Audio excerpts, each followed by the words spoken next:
Welcome to High Notes, conversations on the art and business of voice. High Notes.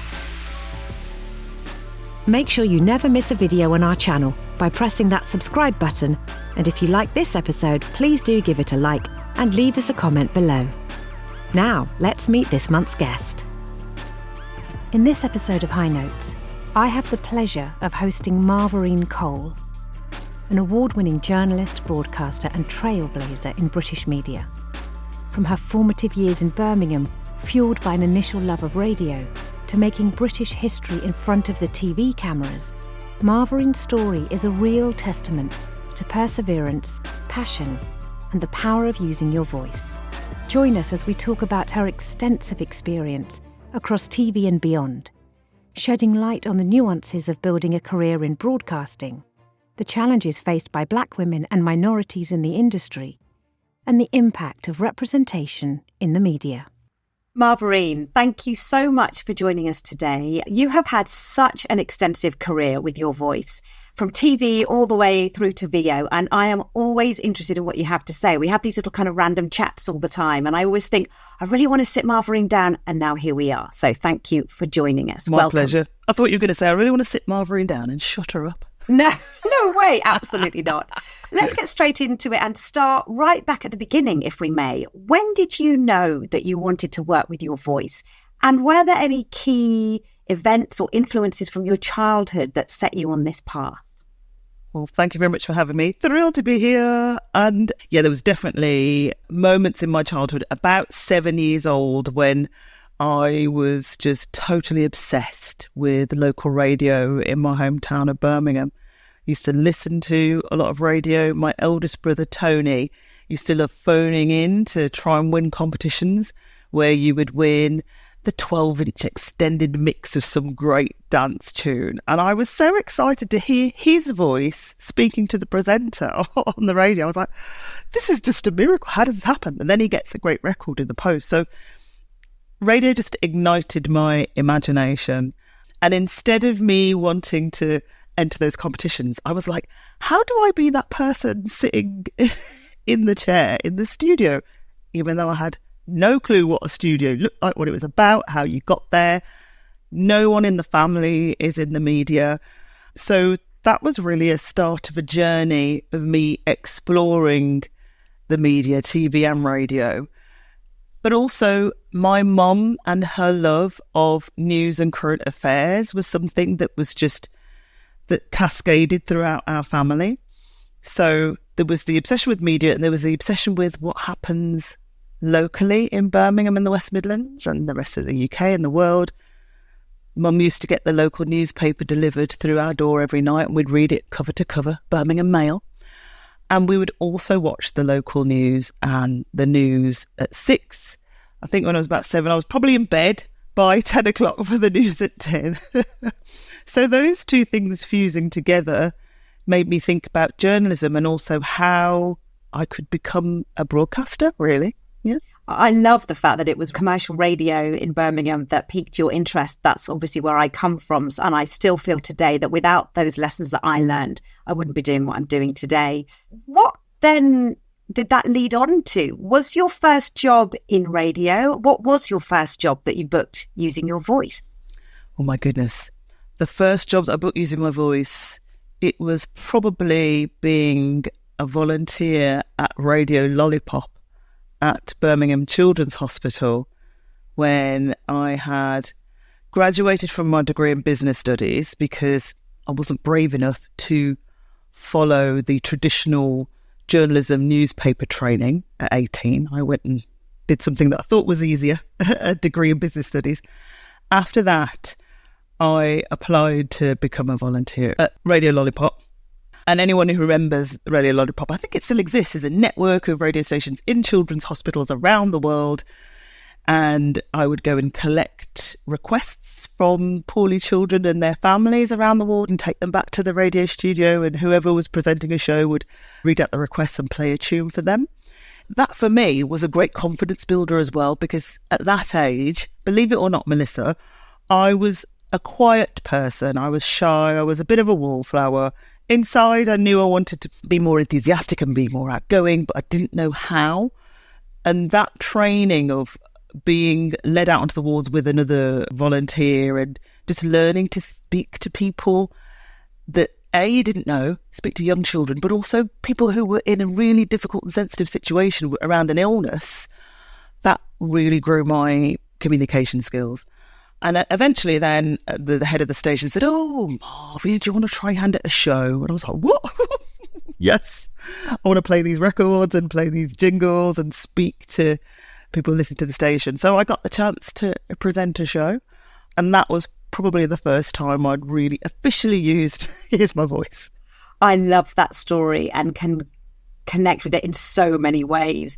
What was that like when you did your first show? You know, doing your first radio show is quite nerve-wracking. Can you remember, was it live or pre-recorded? Oh, live. Oh, yes. And how we love live broadcasting. It was fantastic. I had a volunteer along with me, and I'm pretty sure it might have been Stuart Sherman Khan, who's a good friend of mine to this day, who is a chartered surveyor in Birmingham. I'm pretty sure it was him sitting next to me, just leading me through it and going, "Okay, so you get your 2 records lined up." So, okay, this was the early 90s, people. So there were 2 record decks. Well, actually, records. Vinyl records. Oh, right even I didn't have next that. Oh, wow. It was amazing. And he would teach me how to make sure, obviously, to line up your next record before the first one finished. A CD player was a new piece of technology in that studio. Melissa, it was amazing. So be like, I could play CDs as well. We had jingles, so they were with carts. Oh my goodness me. I wish I had photos of it, but I remember just being trained to get up to speed. You were given free rein to release your personality around the links that you would present. And obviously it was packed full of great requests that other volunteers had collected from around the wards in time for your show. It was so much fun. And sometimes, kids on the ward could phone in and ask for requests or chat to you, so you could chat to them live on air. So exciting, slightly terrifying, because you were on your own for 2 hours doing this show. But it felt like a great vindication, because you go from a little kiddie going, I do want to have a go at this thing, doing bits of work experience, which I did at 16, but then really doing it and doing it for the benefit of others, not just out of vanity of this is what I want to do, but it's helping cheer people up, cheer sick children and their parents up. That was so encouraging for me, and it made me feel like I was doing something really worthwhile once a week. It was great. Oh, I love listening to those stories. And, there's so much to be said about the benefits of work experience in hospital radio or student radio. Obviously, the world of radio is shrinking before our very eyes, but we'll talk a little bit more about opportunities for young people later on in this chat. I want to move on, if I may, to your work in TV. Your experience in television is significant. You've appeared on channels including Sky News, BBC, ITV, and plenty more. How did you then find your way into TV? So my love of radio was so strong, but I also knew that in the 90s, it was a time where there were few Black British women on TV. Baroness Floella Benjamin was an inspiration. Watching her on Play School was fantastic. I saw girls who are now my friends, like Angelica Bell was on Children's BBC. I think also Josie Darby was on Children's BBC for a time, and seeing them was like, wow, this is amazing. How could I do that? Could I do that? I'm in Birmingham, they're in London. Does that work? Would I get a job? It became quite apparent that it was not going to be that easy doing that with a Birmingham accent and living in Birmingham when everything seemed to revolve around London. After my degree in business studies, I stumbled and fooled on a couple of careers and ended up being a PA to managing directors in different industries. So I was a woman who would book travel, accommodation, conferences, run the diaries of influential people in banking and finance and what have you. And at the BBC, got into the BBC to the back door as a secretary. But there came a point.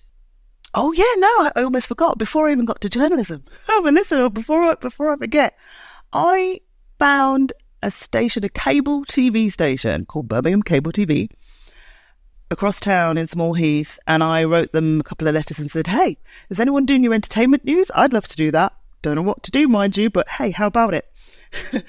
And Ashley Cavers, still a good friend of mine, invited me in.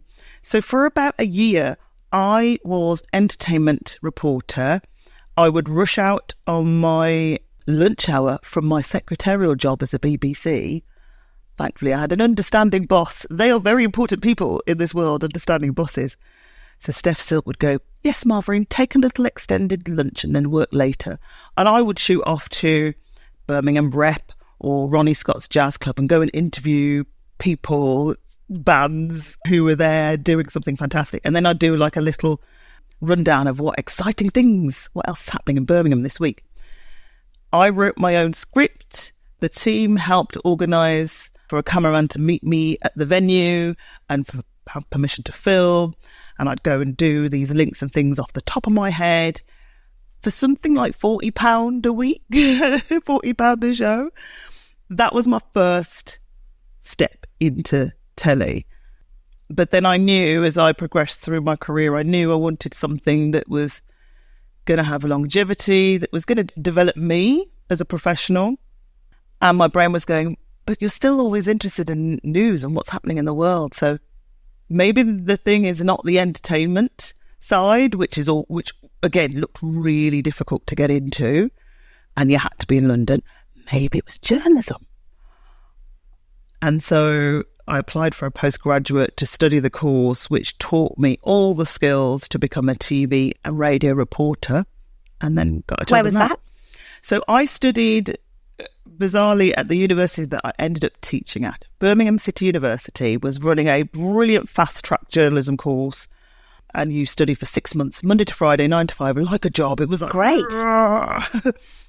20 of us learned all of these skills. And I managed to land a bursary with ITV News. So that bursary, praise the Lord, because I was a poor little church mouse, a secretary on a very low wage. I didn't have any prospect of being able to find the £3,500 fees to pay for the course. But applying for the bursary and being awarded the bursary, they paid for my fees. Thank you, ITV News. And they paid for a little stipend each month over the course of study. And crucially, a 6-month contract as a trainee TV reporter at my local news outlet, ITV Central. And that's how it all started. Isn't it fascinating? Just picking up on some of the things you just talked to me about. It's really interesting because I used to work at a cable TV station in Leicester when I was at university there. Amazing. Everything you were saying about running out of your, I had loads of jobs whilst I was at university there and doing this. And that's where I interviewed Usher, which now feels like, what? I think he was relatively unknown at the time. It was a long time ago. What was he like? Stop. What was he like? How was the interview? Well, the whole thing was bizarre. I also want to pick up on something very important. You made British history as one of only 10 black British women to have ever presented national and international news bulletins in the UK during the last 40 years. Now, we talk about these issues all the time, but until I see a sentence like that is black and white, I didn't even realise that there were so few black British female presenters on the news. So you were also the first black female presenter on QVC during the 20-year history when you joined them in 2013. Talk to me about what these achievements mean to you and what's happened between that time and now. Have things changed?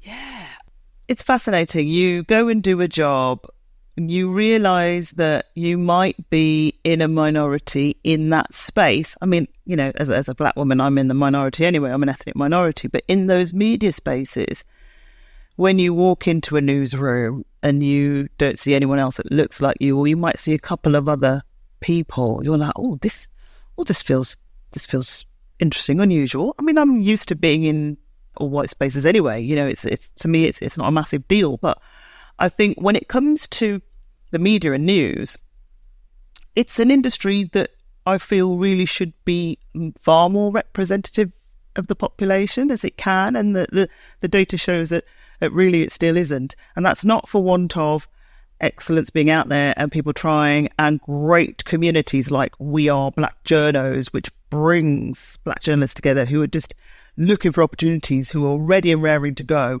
So we're there, we're ready as Black journalists. I always had a passion for journalism and always wanted to work hard and be the best, because I think in this industry it is so competitive and it's also very intricate. You have to be really careful as a broadcast journalist around editorial compliance, because every news organisation that broadcasts in this country is governed by Ofcom guidelines, and probably then their own guidelines. BBC has editorial guidelines, ITV will as well. So it's not just about being a presenter and going, hi, here I am, this is great. It's about ensuring that you are not breaking any laws, contempt of court, around court cases and so on, that you are not libeling, defaming anyone. So, you know, I was always very, very precise and always have been about the work that I do. And there are lots of people out there who want to do the same. But I don't know what it is. There are gatekeepers, without a doubt. There are gatekeepers in the industry who perhaps for some reason don't think that if you are Black, you're not going to be a great journalist, that you are going to be a low achiever, that you are not going to want to cover all of the stories that an editor might want. I think there is some reticence. I think that has progressed because I see a lot more Black male and female journalists on screen now than there were when I was starting out, and that's good. I'd like to think I contributed in some way to that, in showing that actually excellence does exist. You've just got to give people a chance. It's really interesting. There's so many things that you talk about that I want to pick up on. But I mean, I'm half Indian. I know I don't really look it, but my mother is Mauritian Indian. Oh, and wow. one of the things I find just almost impossible to cast when we're looking at our Asian VOs. You know, where are the opportunities? When I go back and see old colleagues from radio, it is predominantly still white men making the decisions. That's just been my experience. I don't know if that is across the board. I'm not kind of making a big statement there. I'm just telling you what my experience is.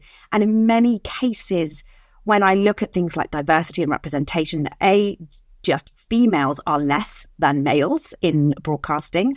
And diversity, Black women, I was going to say Mauritian women, but Indian women, I feel like we've gone backwards a bit. What's your experience with that?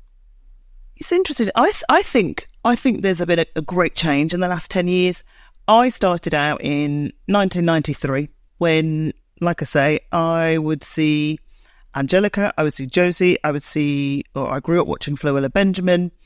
There was Julia Alexander. There were definitely a few Black females around, but I remember thinking, this is going to be hard. I know this is going to be hard for me to knock down doors or to get in a door. And it was hard. You outlined some of my credits. You know, every single one of those jobs I applied for, I was sometimes knocked back for whatever reason. Some of those jobs I got into and people within the walls made it very hard for me and were very clearly wanting to make sure that I wasn't there, or I was viewed with suspicion. Is she the diversity hire? Right, and not on my merit. And in some cases, people's reaction to me being there was kind of, what's she doing here? Is she going to be able to do the job? Oh, she can't do the job. Oh, and when I did the job well, it was wow. Right. It's like, what didn't you expect me to do the job well? All sorts of things, all sorts of dynamics happening in places that I've worked. And I know, and having spoken to some peers who either came behind me kind of studying the same course I did, I've spoken to people who said, it's so difficult to get into journalism and it's so hard and people are horrible and it's cutthroat. And I left because I couldn't stand what was happening to me in these spaces. And I think, it's not fair. It shouldn't be happening. And I don't know whether I've got some crazy gene that just says, keep going, Marv, it doesn't matter. Let's just keep going, let's show them.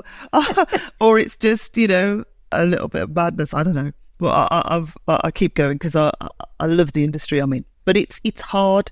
It's very hard, but I have seen progress. I've seen good progress. How did you deal with feeling like that? You know, what real impact did it have on you? I mean, I remember certain jobs, for example, not very often, but where I would cry before going in. And I remember sitting there thinking, this isn't really like me. Not very many, but just because I knew it wasn't the right fit or whatever. But I'm interested in the impact that has on your mental health and your ability to do the job, because once that seed is sown of you feeling lesser or not worth something for whatever reason, it does have an impact on your confidence. So I'm interested to hear on how you dealt with feeling like that. Yeah, you're absolutely right. It does impact your confidence. It impacts your mental health. You find, I think a lot of us as women, when we are faced with adversity, we go, right, okay, I'm going to battle through this. It's going to be fine. I'm not going to tell anybody. I'll just get through it. It's a bit crap, but let's go. You can only do that for so long. And then you get crushed. But I remember some of those times where, I'd wake up and think, I gotta go in today and I'm going to game face it. Game face. I would have a cry and then I would just go, right, shut up, get your clothes on, just get to work. You're going to get through the day. And if there were snipey comments about you, or you'd heard a rumour that someone said this about you, which I would hear at one news organisation, I'd just think, well, I'm going to carry on until they tell me anything different, right? But you feel low. You feel, I know we throw around this word depressed. You just feel like you retreat into yourself. You feel really sad. For me, I ended up overeating, comfort eating, sometimes comfort drinking, a little bit too much booze. But oftentimes the outcome was a resolve. Oh no, my husband will tell you how it goes. I will go, I've had enough of this. I'm going to leave the industry. I'm leaving. I've had enough. Goodbye. And my husband will go, no, you can't leave the industry. No, you're too valuable. You've got too much to give. No, I'm leaving. I'm done. And in one case I did. I stepped out of the industry for a while. But then that no, I'm leaving turns into, right, put him up. I'm gonna keep fighting and I'm gonna stay in the game, kind of thing. The disappointment and the sadness I turn into positive action. Let's talk about your presenting work. You've regularly appeared as a host on This Morning, Steph's Packed Lunch and Countdown. How is presenting different to the world of news? Oh gosh.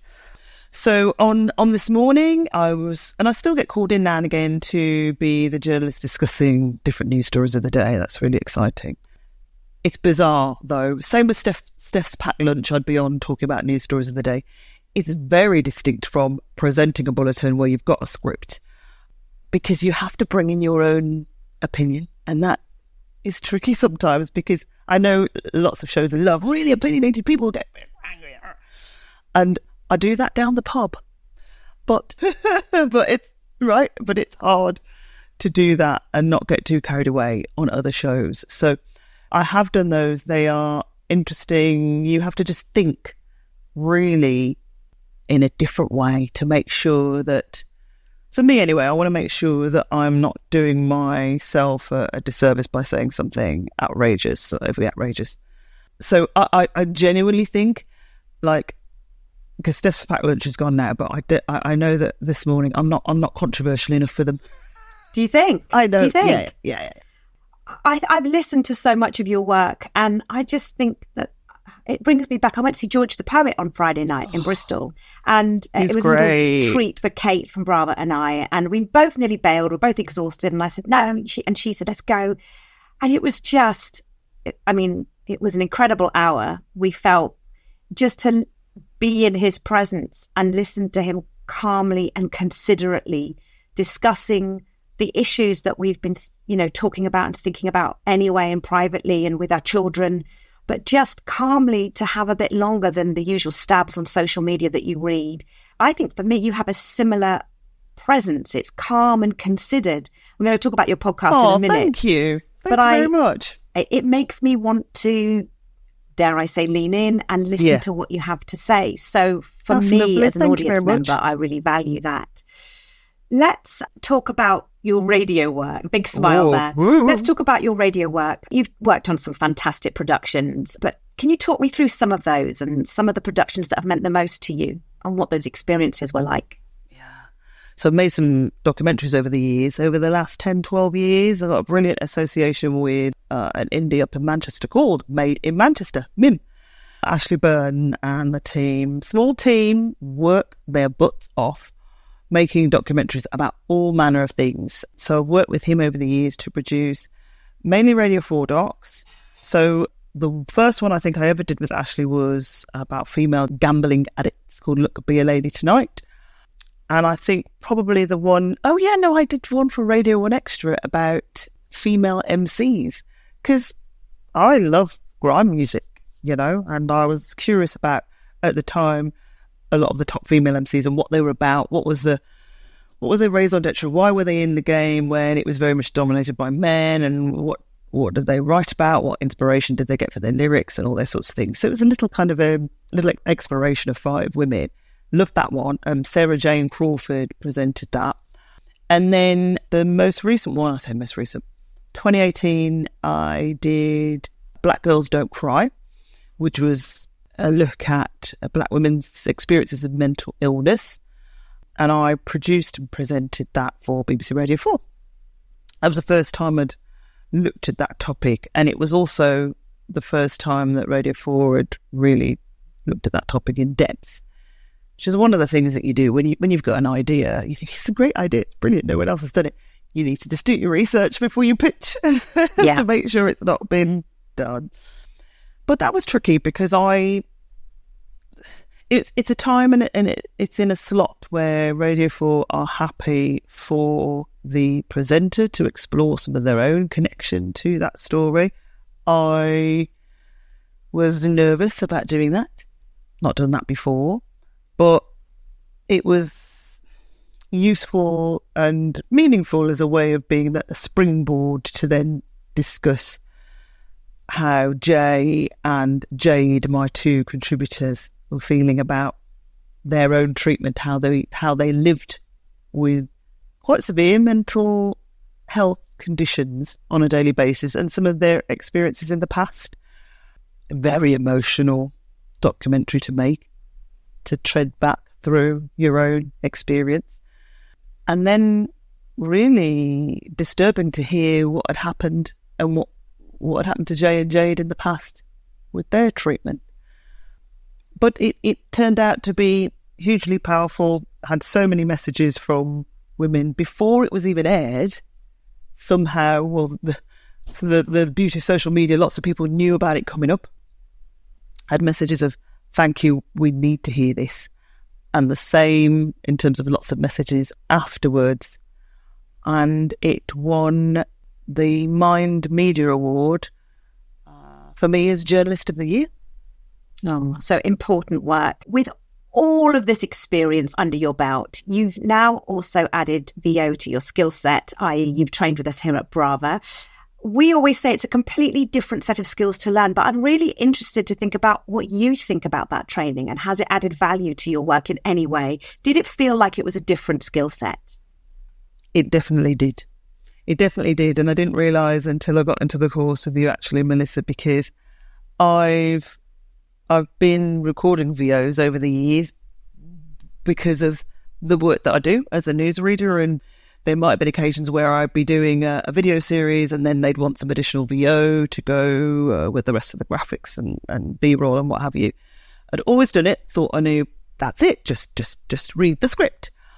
What you taught me was how to approach a script and think about, work with a client, first of all, to agree on tone, pace, style that fits their brand, how to deliver alternative recordings, which is really key, and how to be ready for those, often in a recording studio where time is money, don't mess about.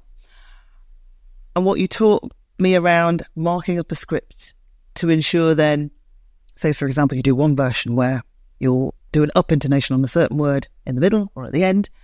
Client will go, right, can we do that again? Can you try this? Great. I write another line. I'm going to change the intonation here and here. See how they like that. That was a game changer for me because you rely on that in the studio in the moment.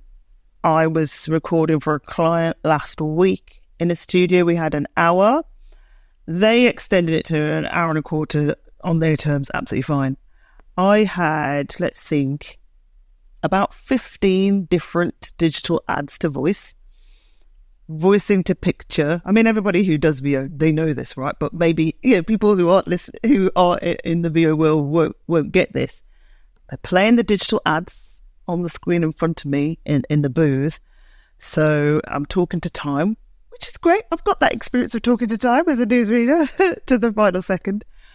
But just having to record 3 different versions of each ad and then maybe changing each version just a little bit until the client has exactly what they want for that ad. So important.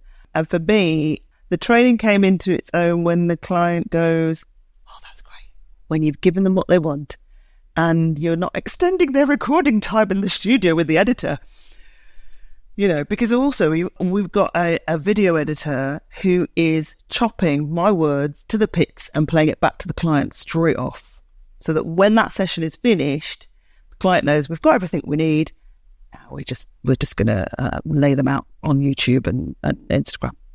Well, I'm so pleased to hear that. It's been an absolute pleasure to work with you. It always is. BRAVA really exists for advanced professionals, advanced creatives, and it's one-to-one. It always has to be one-to-one, so we can really dig deep into what you need and how we can move you forward. And so many people, once it's all been revealed to them, I almost wish we had this stuff when we started out in our careers, because I certainly never got this stuff as a radio presenter. Lots of brilliant training as a radio presenter, but not really voice specific. So it's just lovely to hear that. And, we always enjoy working with you. Now, I want to move on to something that you've recently launched, and I have listened to a couple of episodes. You've hosted so many podcasts. You've hosted Her Media Diary on African Women in Media, Black British Lives Matter with Lenny Henry and David Harewood, amazing. And your latest one, The Trouble with Politics, is a really important listen. Tell us about the podcast and how it came to be. Oh, thank you very much. It was one of my madcap ideas, in that we have all these conversations down the pub, don't we, with our friends, families, just people, the regulars at the pub. And we all get a little bit heated when it comes to politics, and everyone's very much quick to say, well, they've got it wrong and they've got it right, and who are these politicians, and they're all out for themselves, and just all of these viewpoints flying around. And some people even refuse to talk about it. Some people are saying, I've had enough with them all. I don't want to vote. I don't know who to vote for. And this is all going on, and I'm thinking, is there a podcast that's addressing that in any way? I couldn't find one that was. Knowing what the market is like for podcasts, there's a lot of great entertainment ones, and I've got an entertainment one lining up that's hopefully coming to the fore. But in terms of a black female journalist exploring these issues of politics, there isn't one about in this country, in Britain. I also knew no one would commission me to make it. But also I realised I don't need anyone to commission me to make it, because thankfully I've got my own home audio setup. I have a brilliant technical director in the form of my husband, who is a videographer and knows Adobe Premiere and Audition like the back of his hand, uses it every day. So I just thought, well, I started out as a reporter, booking guests, finding guests, persuading people to talk to me about different topics. So I'm just engaging all of those skills that I used to use a lot of, and trying to convene conversations with people who feel left behind by the current system of politics, but not leaving it there. It's not a moan fest. I've set out to say that it is not a moan fest. We're going to moan for a bit, but I want to find out from you, what do you think the solution is there? What should happen? What other forms of politics are there? Grassroots politics, different ways of voting. Is there scope for widespread electoral reform? Just trying to move the conversation beyond the, oh, I hate them all. Politicians, I don't trust them. I really picked up on that in the first episode. You had two guests. One was very impassioned at the beginning, and I thought you dealt with it so beautifully. You know, it was almost like you were saying, okay, I hear you. Just how can we move on from that? That very thing that you're talking about. And that's something that you do so beautifully. Every time I talk to you, I've come to you to talk about various issues in media and asked your advice and opinion. And it's always ended on a note of hope and positivity and moving the conversation forward. And that's why I keep coming back to you. It's as simple as that. So it's a brilliant podcast. I think this week it was just nominated as the top 6 podcasts to listen to in the Independent. Is that right? Yes, did I get that right? It was a six new podcasts you should listen to this week. I was like, wow. I've only had 3 episodes out, which is just really lovely. I had a one-to-one with Vaughan Gething, who's the new First Minister of Wales. That's my 3rd episode. Of course, we kind of dissected those horrible comments that were made about Diane Abbott by a Tory donor. Where I'm going next is, as I said, that whole issue of grassroots democracy. What does it look like? There is a movement happening here in this country which really is aiming to grow, to get people to understand more about what they're about, get people involved. Is that a way that then can work alongside our current political system? Talking to people about whether the first past the post system actually works. Could it be proportional representation? Could it be alternative voting? Tactical voting. What on earth is that? What does it look like? People are saying we should be voting tactically. Be explaining what that is. And also I want to get around the country a bit more and talk to voters. People who are like, I've had enough, I'm not going to vote. My stance is, you must. We're a democratic country. People have fought and died for the vote. Let's use it. But people power is actually really strong. And I think if people come together and really push and put pressure on politicians, those who feel that it's not working for them, if they put pressure on politicians, you never know. We could be looking at a new future where politics really is serving as many people as possible, because I know a lot of people feel at the moment that the current state of politics is not serving them. I think there are so many things you pick up on, and I do a lot of work behind the scenes because I feel like so many people I work with, they're leaders, you know, it's up to us to be more representative or whatever's going on. But I feel that there's a state of paralysis where almost people don't know where to start. And I feel that the work that you do is such a good place to start. Just have a listen, come with an open mind, listen to you and your guests talking about current issues of the day, and it will help us educate ourselves and work out how we might look at those issues in our organisations or even in our personal view on politics. So I really genuinely would recommend giving it a listen. So well done and congrats on that.